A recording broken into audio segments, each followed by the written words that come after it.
warning systems are data systems that allow us to identify risk in certain subgroups of a student population.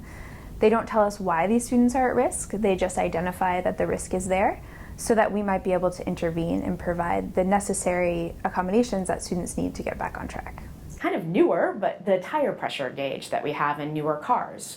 So it lets us know when the pressure is low. It doesn't tell us if there's a nail or if there's a hole or what's going on in the tire pressure. It's just that light saying, hey, your tire pressure is low. You probably need to add some air to it and figure out what's going on.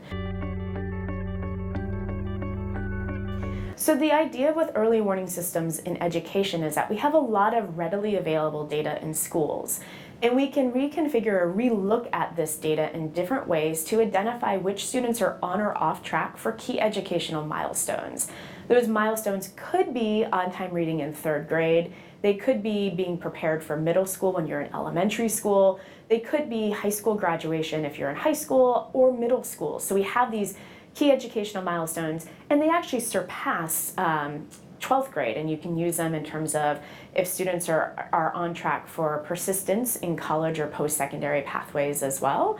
And so it's really using this readily available data to identify what students are at risk for a specific educational milestone, and then providing those supports to students early so that they get the supports that they need to get back on track to meet whatever that educational milestone is. So the 3 main aspects of an early warning system and how we've conceptualized early warning systems is first to figure out and build your early warning system, and that's selecting and validating the indicators and the cut points for when a student is going to be identified as being at risk.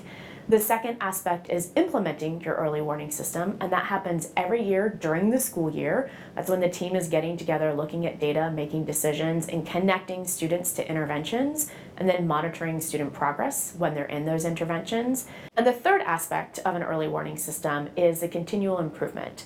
And that tends to happen over the summer, either at the end of the school year or the beginning of the next school year, where you're saying, here's what worked last year, here's what we want to make sure that we do differently this year, and really taking the time to refine and reflect on how we did as we implemented early warning systems last year.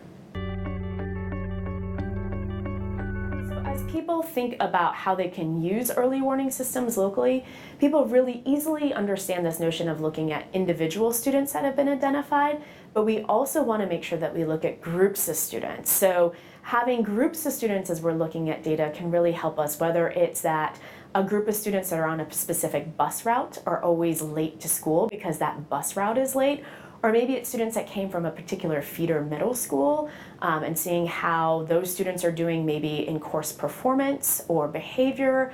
It could also be students that are assigned to different counselors in the high school or the middle school. And it's important that we look at groups of students because that's where we can have this overall systems change and making changes holistically rather than individual student by student. We want to do both, but it's really important that we encourage people to look at the groups of students as well. It's important to consider the unique needs of English learners within early warning systems when designing and using these systems. We know that English learners have unique linguistic, cultural, and educational experiences that might differ from their English proficient peers. So we want to take those into consideration when designing early warning systems and analyzing early warning data. There are 2 major considerations that districts should make when designing early warning systems with English learners in mind. The first is the inclusion of English learner-specific indicators. These might include English language proficiency scores, literacy levels in students' home languages, time spent in the United States, and prior education. The second consideration that districts should make in designing early warning systems with English learners in mind is to examine specific subgroups of student data when validating their early warning indicators. These subgroups might include students who are current English learners, those that are currently receiving English learner services, students who are former English learners, those that have been reclassified and used to receive English learner services, students who would fall into the ever English learner category, which would be a combination of both current and former English learners, as well as those students who are dually identified, students who receive both English learner services and special education services.